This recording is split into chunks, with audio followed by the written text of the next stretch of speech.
La cerveza es una de las bebidas más consumidas a nivel mundial. Es por eso que en el vídeo de hoy te quiero enseñar cómo se hace. Soy tecnólogo cervecero y llevaba muchísimo tiempo queriendo subir este vídeo. Por eso en el vídeo de hoy os quiero enseñar cómo se hace la cerveza de forma teórica. Os voy a contar el proceso de elaboración de la cerveza teniendo en cuenta 4 conceptos básicos que debemos conocer previamente antes de saber cómo se hace la cerveza. Además, os quiero contar cuál es la diferencia entre cerveza artesana y cerveza industrial, también qué pasa si encontramos pozos en una cerveza y si son buenos o malos, y por supuesto explicaros cómo se hacen dos cervezas también muy consumidas a nivel mundial, la cerveza sin gluten y la cerveza sin alcohol. Así que nada, vamos a ello. Antes de empezar, ¿qué os parece el micrófono que me he puesto? Como no tengo micrófono, pues he cogido una botella de cerveza, que sí, esto es una botella de cerveza, le he puesto el micrófono encima y a funcionar. El proceso de elaboración de la cerveza puede llegar a ser complejo si no entendemos antes unos conceptos básicos, así que empecemos por los ingredientes. Una cerveza, para que sea cerveza, como mínimo tiene que tener 4 ingredientes: agua, malta de cebada, lúpulo y levadura. Cada ingrediente, por supuesto, tiene su función principal, y si te estás preguntando si alguno de ellos es indispensable para hacer cerveza, la verdad es que sí y no. O sea, todos son imprescindibles para hacer cerveza. Uno no podría estar sin el otro para conseguir hacer una cerveza. El agua es el medio líquido donde surge la magia. La malta de cebada es un cereal que nos aportará azúcar. El lúpulo es una planta que aporta amargor, aromas y es un conservante natural de la cerveza. Y por último, la levadura es un ser vivo que se alimenta de azúcar, forma una reacción que se conoce como la reacción de fermentación, que no os preocupéis que os la voy a explicar más adelante, y como consecuencia de esa reacción forma una serie de compuestos orgánicos que forman la cerveza, entre ellos mayoritariamente alcohol y CO2. Es verdad que una cerveza se puede hacer con muchísimos más ingredientes, pero como mínimo tenemos que tener estos 4. Y si tenemos en cuenta que de estos 4 existen muchísimas variedades, es decir, de agua, dependiendo de la zona donde nos encontremos, el agua tendrá una calidad u otra, cambiando por completo el sabor de la cerveza. De maltas de cebada existen muchísimos tipos, unas más tostadas, otras menos tostadas, cambiando el perfil organoléptico de la cerveza, tanto en sabor como en aroma. Por supuesto, del lúpulo, al ser una planta, existen miles de variedades diferentes de lúpulos, unas más amargas y aromáticas, unas más aromáticas y menos amargas, unas que son muy aromáticas con aromas más herbales, otras aromáticas con aromas más frutales, y por último tenemos la levadura, que también existen muchísimas variedades de la misma. En función del tipo de levadura que usemos y la temperatura que usemos en fermentación, conseguiremos un tipo de cerveza y otro. Así que teniendo en cuenta tan solo estos 4 ingredientes base y que existen grandes variedades de ellos, podríamos conseguir una infinidad de cervezas. Pero aún así no nos quedamos con eso, y hacer cerveza es como cocinar en casa, está limitado por la imaginación del ser humano. Todo dependerá de los tipos de ingredientes extra que usemos. Entonces, resumiendo para que me entendáis, una cerveza como mínimo tiene que tener agua, malta de cebada, lúpulo y levadura, pero podemos añadir otros extras como frutas, otro tipo de maltas de cebada, otro tipo de granos, especias, cambiar el tipo de agua. Es decir, al final hacer cerveza es como cocinar en casa, está limitado por la imaginación del ser humano. Tú tienes unos ingredientes básicos que tienes que utilizar y a partir de ahí todo es creatividad. Y seguro que te estás preguntando, ¿y entonces las cervezas de trigo? ¿Qué pasa con esas? Bueno, las cervezas de trigo es muy fácil de entender. Si lees la etiqueta de una cerveza de trigo, lo más probable es que ponga trigo, malta de cebada, agua, levadura y lúpulo. ¿Por qué? Porque para que una cerveza sea cerveza, como mínimo el 50% de las cantidades de cereales que empleemos tienen que ser de maltas de cebada. El resto puede ser de lo que quiera, de trigo, de centeno, de avena, de sorgo, de mijo, de maíz, arroz, lo que queramos. Cualquier cereal es válido, pero como mínimo el 50% tiene que ser malta de cebada para que sea considerada una cerveza. Vale, Miguel, pero es que en la etiqueta pone primero el trigo, entonces lleva más trigo que malta de cebada. Correcto. Una cerveza de trigo, como bien indica su nombre, es cerveza de trigo. ¿Por qué? Porque lleva más del 50% del cereal de trigo. Entonces es verdad que tenemos que emplear malta de cebada, pero si nos pasamos de ese 50% del cereal, la cerveza no pasará a llamarse cerveza a secas, sino que se llamará cerveza de ese cereal. Por ejemplo, si hiciéramos una cerveza que tiene más de un 50% de arroz en vez de malta de cebada, la cerveza debería denominarse por norma cerveza de arroz, porque lleva más arroz que malta de cebada. Ahora bien, si empleamos más malta de cebada, que es lo normal a la hora de hacer cerveza, la cerveza pasa a denominarse tan solo cerveza. Una vez visto la parte de los ingredientes, otro concepto muy importante que tenemos que entender antes de llegar al proceso de elaboración es la reacción de fermentación. Una reacción de fermentación a grandes rasgos no es más que la digestión que hacen los microorganismos. Es decir, los microorganismos comen de unos alimentos, hacen una digestión que se llama la fermentación y como consecuencia producen otros compuestos. A esto en global se le conoce como una reacción de fermentación. Existen muchos tipos de fermentación en función de los tipos de alimentos que comen los microorganismos, de los tipos de microorganismos, si hay presencia de oxígeno o ausencia del mismo, y en función también de los compuestos que producen esos microorganismos. Pero a la hora de hacer cerveza, la fermentación que nos interesa es la fermentación alcohólica, que es llevada a cabo por levaduras, normalmente del género Saccharomyces cerevisiae. Estas levaduras lo que hacen es alimentarse de azúcar aportado por la malta de cebada y convertirlo principalmente en alcohol y CO2, aunque ya te digo que es importante entender también que una reacción de fermentación produce una serie de compuestos orgánicos que dan complejidad a la cerveza. Es verdad que una levadura mayoritariamente produce alcohol, que es el que nos da la borrachera, alcohol etílico, y CO2, que es el gas de la cerveza, pero produce un sinfín de compuestos orgánicos y organolépticos que dan sabor y aromas a la cerveza. Entonces es muy importante entender este concepto. Y a mí personalmente, una reacción de fermentación en la cerveza me gusta decir que es una reacción en la que se transforman unos azúcares en unos compuestos orgánicos que dan sabor y complejidad a una cerveza, es decir, en unos compuestos que forman una cerveza. Ahora que sabemos los ingredientes que tenemos que emplear como mínimo y la reacción de fermentación, vamos a pasar al proceso de elaboración de la cerveza. Hacer cerveza realmente es muy sencillo. Lo que tenemos que hacer es obtener esos azúcares de los cereales para que la levadura se lo coman. Entonces, ¿cómo lo hacemos? Lo primero que hacemos es la fase de molienda. Cogemos el cereal o los cereales que vayamos a emplear en ese día y los trituramos, los molemos. Es decir, hacemos una especie de harina, un polvillo fino y pasaremos al siguiente proceso. La segunda fase es la fase del macerado. Aquí lo que hacemos es mezclar el cereal con agua caliente a una cierta temperatura y lo dejaremos agitando durante un cierto tiempo. La temperatura y el tiempo depende principalmente de la cantidad de azúcar que queramos extraer y de la receta que queramos conseguir. Esto es mucho más complejo, así que en este vídeo lo voy a omitir. Pero quedaos con que en la fase de macerado lo que hacemos es extraer los azúcares del grano al agua. Y una vez acabado este proceso, pues tenemos una especie de papilla, una mezcla de cereales con agua caliente y que ya va siendo dulce porque ha salido ese azúcar. Como nos queremos quedar con el líquido, con azúcar y el cereal ya no lo queremos, pasamos a la siguiente fase, que es la fase de filtración. Y la filtramos y separamos el cereal del líquido caliente con azúcar. Ese cereal es lo que se conoce como bagazo y es un cereal que sigue siendo útil porque le hemos quitado azúcar, seguramente no le habremos quitado todo el azúcar, pero sigue teniendo muchísima proteína. Entonces este cereal muchas cerveceras lo destinan para consumo animal. Muchas cerveceras, sobre todo las artesanas que tienen sus cercanías, granjas de vacas o de cerdos, se lo destinan para su consumo. La verdad que me parece muy bonito y al final hacer cerveza es un proceso ecológicamente muy viable, porque todos los desperdicios que se hacen de hacer cerveza son altamente reaprovechables. Una vez que ha acabado la fase de filtración y tenemos ese líquido caliente con azúcar, que a partir de ahora llamaremos como mosto cervecero, lo ponemos a hervir. Lo llevamos a 100 grados y ponemos a que haga chup chup, como en casa cuando hacemos unos macarrones que el agua tiene que hervir, pues exactamente lo mismo. ¿Y con esto qué conseguiremos? Pues principalmente dos cosas. Lo primero es esterilizar nuestro mosto. ¿Por qué? Porque queremos que luego entre nuestra levadura para comerse esos azúcares y no que entre ningún otro microorganismo que pueda competir contra nuestra levadura. Entonces, si ponemos el mosto a 100 grados, cualquier microorganismo vivo que haya se va a morir y después cuando lo pongamos a fermentar tan solo entrará nuestra levadura y tendrá todo el espacio libre para ella con azúcares disponibles para poder comer. Es decir, estará súper a gusto. Y lo segundo que conseguiremos es convertir ese mosto dulce en una cosa dulce pero amarga. ¿Por qué? Porque añadiremos el lúpulo en este momento. El lúpulo se añade en este momento por una razón muy importante, y es que las partes amargas que tiene el lúpulo no son fácilmente extraíbles en frío y tampoco son fácilmente convertibles. Es decir, si lo añadimos en frío principalmente tan solo aportaremos aromas, pero al añadirlo en caliente los aceites esenciales del lúpulo salen a ese mosto cervecero y por una reacción de calor que sea una reacción de isomerización, los alfa-ácidos del lúpulo se convierten en isoalfa-ácidos. ¿Y qué son los isoalfa-ácidos? Mira, técnicamente son amargo puro y duro, es lo que aporta el amargor a la cerveza. Entonces, resumiendo, en la fase de ebullición lo que hacemos es esterilizar nuestro mosto y convertirlo en algo un poco amargo. Entonces, al final de este proceso lo que tendremos es un líquido muy caliente a unos 100 grados y que estará estéril y ya será amargo, pero recordad que también sigue siendo dulce porque tiene azúcar. ¿Cuál es la siguiente fase? La fase del whirlpool. El whirlpool significa remolino o torbellino en inglés y lo que hacemos es que el mosto cervecero lo ponemos a girar sobre sí mismo.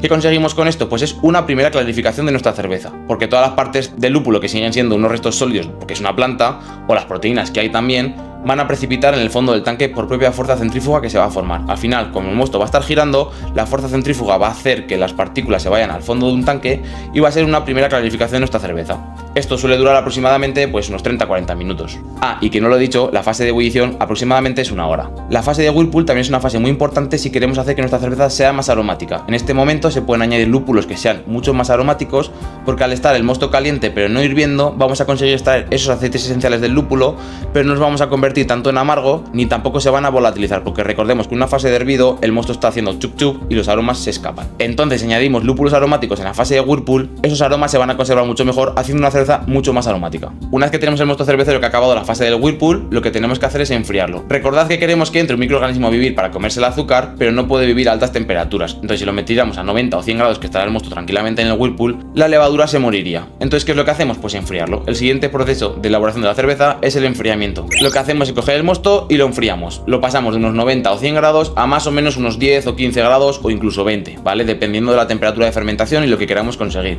Ya os digo que todo eso es mucho más técnico y lo voy a omitir para este vídeo. Quiero que os quedéis simplemente con los puntos clave, para que aprendáis cómo se hace una cerveza, sí o sí. Seguimos. Entonces, Ahora que tenemos el mosto frío, que está ya a unos 15 grados más o menos aproximadamente, ya lo metemos a un tanque y le metemos la levadura. Al añadir la levadura, ella va a encontrar un ambiente que va a estar de temperatura muy agradable, lleno de azúcar, y ella va a estar como en su casa. Va a tener muchísimo alimento para alimentarse, así que va a empezar a comer. La levadura va a empezar a comer, se va a empezar a reproducir, van a empezar a crecer y se forma mucha más levadura, ¿vale? Al final, cuando hacemos cerveza, tú añades una cantidad de levadura, pero se forma mucha más. Recordad que es un producto vivo y se forma mucha más levadura. Cuando la levadura empieza a comer, se empezará a dar el proceso de fermentación. Los azúcares que están en el mosto cervecero se van a empezar a convertir en una serie de compuestos orgánicos que forman la cerveza, principalmente alcohol y CO2, y esto suele durar aproximadamente en torno a 5 o 7 días, dependiendo siempre de la cerveza que queramos conseguir. Cuando consideramos que la fermentación ha terminado, es decir, la cerveza ya se ha formado y se han consumido todos los azúcares más o menos que había disponibles en ese mosto cervecero, la cerveza está finalizada y lista para poder consumirse. Es decir, en un tanque de fermentación la cerveza ya está lista, pero obviamente lo que se suele hacer después es envasarla. Entonces recordad que en el proceso de fermentación se ha formado mucha levadura. Entonces cuando acaba la fase de fermentación, lo que hacemos es una segunda fase de fermentación, que se llama la fase de guarda. Esto muchas veces a mí me gusta incluirlo dentro de la fase de fermentación porque es como una continuación final de la fermentación. Es decir, la fase de fermentación ha terminado, la levadura ya ha acabado de fermentar y de comerse todo el azúcar que tiene disponible y estaba a unos 15 grados aproximadamente. Entonces llevamos a la cerveza a la fase de guarda, que es poner el tanque a enfriar, y lo ponemos más o menos en torno a 0 o 1 grados. En esta fase lo que va a pasar es que la levadura se va a dormir porque va a estar muy fría, no va a estar a una temperatura a gusto para seguir comiendo, entonces se va a dormir y va a lo que se llama flocular, que es irse al fondo del tanque. Es otra clarificación de la cerveza. De hecho, en la cerveza artesana es la clarificación más importante, porque la levadura va a caer al fondo del tanque dejando la cerveza lo más cristalina que se pueda. Además, en la fase de guarda lo que pasa es que la cerveza acaba de madurar, la cerveza sigue evolucionando, los aromas y los sabores están allí y van a acabar de integrarse en la cerveza. Entonces es una fase muy importante porque la cerveza cuando acaba la fermentación es una cerveza verde, pero cuando acaba la fase de guarda es una cerveza ya muy completa y lista. Entonces es mejor completar siempre muy bien la fase de guarda. Lo de consumir la cerveza al final de la fermentación la puedes consumir porque sigue siendo una cerveza bien formada, pero si pasa la fase de guarda es una cerveza mucho mejor formada y mucho más completa. Normalmente un cervecero no envasa nunca una cerveza hasta que no acaba la fase de guarda, porque esa cerveza va a estar mucho mejor al final de esta fase. Y por último, ya lo único que nos falta es envasar la cerveza. Cogemos la cerveza que está en el tanque de fermentación y la pasamos al recipiente que toque aquel día en envasado, que es o una botella, o una lata, o un barril. Recordad que en un tanque se ha formado mucha más levadura y esto es muy importante para que entendáis luego el tema de los pozos. Y a la hora de envasar una cerveza, lo primero que hace un cervecero siempre es purgar el tanque. La levadura que está en el fondo del tanque la elimina, la quita, dejando la cerveza lo más cristalina posible, intentando no meter nunca levadura a sus envases. Y ahora ya sí, la cerveza ya está lista para consumir perfectamente en el envase que le toque. Una vez que la cerveza está envasada, pues o se lleva al destinatario para que la consuman en final, o se venda en un lineal, o se puede consumir ya directamente. Si la metemos en la neverita, bien fresquita, chapo. Y un buen resumen del proceso de elaboración es: cogemos el cereal y lo molemos, lo ponemos en la olla de macerado junto con agua caliente para hacer la fase de maceración. Aquí extraemos los azúcares al líquido. Este líquido caliente con cereal lo filtramos para separar el líquido caliente con azúcar del cereal, que se conoce como bagazo, y ese líquido caliente azucarado que conocemos como mosto cervecero lo ponemos a hervir y añadimos el lúpulo en este momento para que ese mosto cervecero pues sea también amargo. Aprovechamos esta temperatura para estilizar nuestro mosto y después pasamos a la fase del whirlpool, que es un remolino que se forma para hacer una primera clarificación de lo que va a ser nuestra cerveza. Ahora, como el líquido está muy caliente, lo que tenemos que hacer es enfriarlo. Pasamos a la fase de enfriamiento, lo enfriamos y lo bajamos de unos 100 a más o menos unos 10 o 15 grados y lo llevamos a un tanque para iniciar la fermentación. En este momento añadimos la levadura, que se va a encontrar un medio lleno de comida y va a empezar a alimentarse, va a empezar a fermentar y por lo tanto empezará a formar lo que va a ser nuestra cerveza. Cuando acabe la fase de fermentación, enfriaremos el tanque y iniciaremos la fase de guarda para que acabe de madurar esa cerveza y por último nos queda simplemente envasar la cerveza y consumirla. Listo. Y esto es lo mínimo que hay que hacer para hacer una cerveza. A partir de aquí existen diferentes variantes que sobre todo nos van a diferenciar entre el mundo craft, artesano o el mundo industrial. Las diferencias más importantes son dos. Y es que a nivel industrial, después de la fase de fermentación y antes de la fase de envasado, existe un filtro, otro filtro muy pequeño que ni siquiera los microorganismos tan pequeños como las levaduras van a pasar.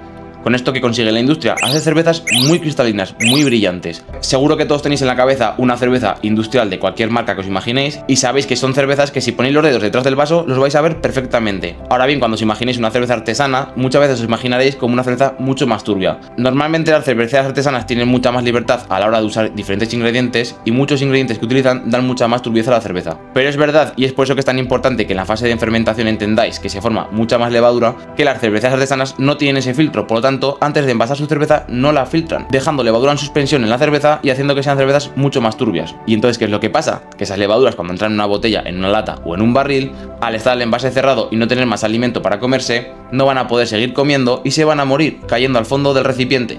Y estos son los famosos pozos de la cerveza. No son cosas malas, son levadura que ha quedado de la fermentación, que normalmente las cerveceras artesanas no son capaces de eliminar del todo perfectamente porque no disponen de las maquinarias suficientes. Con esto simplemente os quiero decir que los pozos no son malos. Cuando compréis una cerveza artesana y veáis que tiene pozos, entended que no son malos, sino que es parte del proceso de elaboración de la cerveza. Es levadura natural que está presente en la cerveza. A día de hoy se ha puesto hasta de moda comprar levadura de cerveza de forma nutricional, así que una cerveza la tenéis gratis.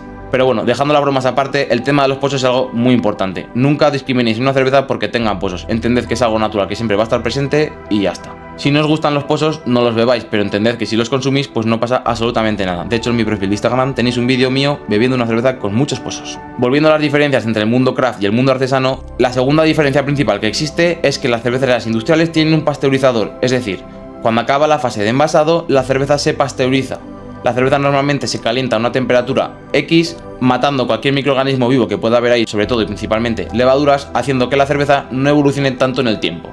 Y por lo tanto, una cerveza industrial aguanta mucho mejor y mucho más en un mercado. Por contraposición, un cerveza artesano, por supuesto, no pasteuriza. Esa cerveza es un producto vivo y evolucionará mucho más rápido en el tiempo. Con esto simplemente os quiero decir que cuando compréis una cerveza artesana, cuanto antes la consumáis, mejor, porque esa cerveza va a evolucionar más rápido en el tiempo, sobre todo si no está guardada en las condiciones óptimas. Ahora bien, es muy importante también saber que la pasteurización es buena porque hace que tu cerveza perdure más en el tiempo, pero sacrificas parte de tu producto. Recordemos que estamos calentando la cerveza. Al calentar la cerveza, ciertos aromas y ciertas cosas se van a perder, las vamos a eliminar. Entonces, una cerveza artesana es verdad que aguantará menos en el tiempo de mejor manera, pero conserva mejor sus propiedades naturales. Una cerveza industrial, por contraposición, aguantará mucho más en el tiempo, o por lo menos debería pasar así, pero pierde parte de sus propiedades naturales. Si bien es verdad que la pasteurización se hace por seguridad alimentaria para asegurarnos que ese producto, cuando pase un año, no va a tener ninguna bacteria, ningún patógeno contaminante. Pero hay que entender que la pasteurización es un proceso que no es necesario. Una cerveza puede aguantar muy bien sin estar pasteurizada, es más, va a evolucionar y no tiene por qué evolucionar a mal.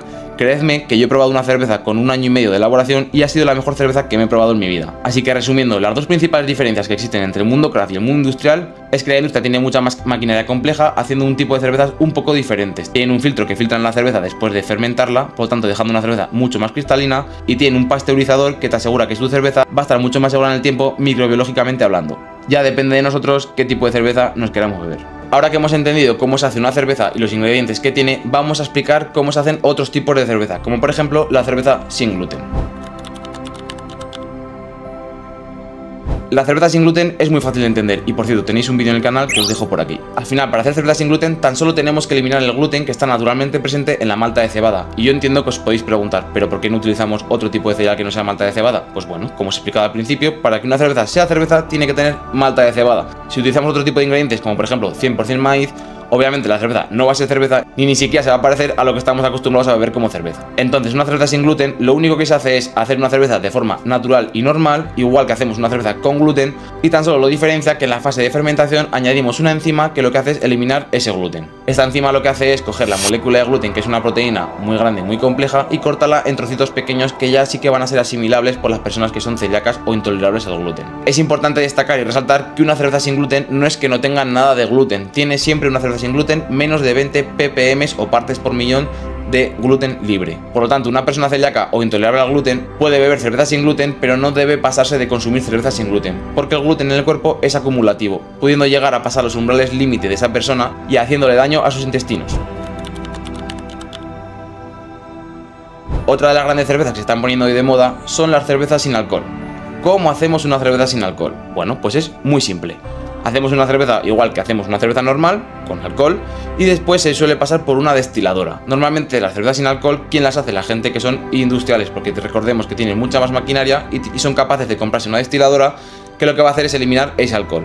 La cerveza se mete en una máquina que va a calentar la cerveza y por estar a una temperatura elevada ese alcohol se va a eliminar, se va a evaporar. Y aquí viene la fase crítica y muy importante de entender. Yo porque os he contado que en una fermentación no solo se produce alcohol y CO2, sino que se producen una serie de compuestos orgánicos que también dan complejidad, sabor y aromas a la cerveza. porque cuando hacemos cerveza sin alcohol y se calienta la cerveza para eliminar ese alcohol, también eliminamos otro tipo de alcoholes y compuestos orgánicos que se evaporarán a la vez que el alcohol, convirtiendo la cerveza que estaba completa en una cerveza sin alcohol, pero sin aromas y sin sabores. Es por eso que a día de hoy las cervezas sin alcohol industriales son cervezas que están un poco reconstruidas. Se les añaden unos ingredientes extras, como pueden ser fibras, aromas externos y otros compuestos que volverán a dar cuerpo a esa cerveza y le volverán a dar aromas y sabores. Si bien es verdad que, como os digo, la cerveza sin alcohol es algo que a día de hoy se está poniendo muy de moda y cada vez se están investigando mucho más estos productos. Así que están haciendo nuevas rutas para hacer cerveza sin alcohol. Una de las rutas que más fuerza está cogiendo es volver hacia atrás en el proceso de elaboración, ir a la fase de fermentación e intentar que no se produzca alcohol durante la fermentación.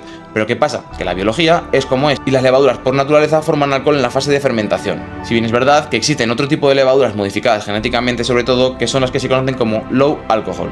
No forman tanto alcohol etílico, que es el que no queremos en la cerveza sin alcohol, sino que forman más otros compuestos orgánicos y aromáticos, dando complejidad a la cerveza y no formando tanto alcohol.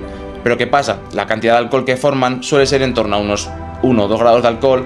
Por lo tanto, esa cerveza tiene alcohol y al final lo que tienes que hacer es o volverla a destilar o añadirle un poco de agua para rebajar esa cantidad de alcohol, con el punto negativo de que aguaremos un poco nuestra cerveza. Ya os digo que a día de hoy se está investigando mucho, se está poniendo muy de moda la cerveza sin alcohol y va a ser un producto que poco a poco se va a ir mejorando y poco a poco irán haciendo nuevas rutas y nuevas formas de hacer cerveza sin alcohol. Porque es verdad que el consumo de alcohol está bajando últimamente y la cerveza sin alcohol está subiendo muchísimo. La gente a día de hoy se cuida la salud mucho más que antes, influyendo directamente en sectores de la alimentación, como sobre todo las bebidas con alcohol.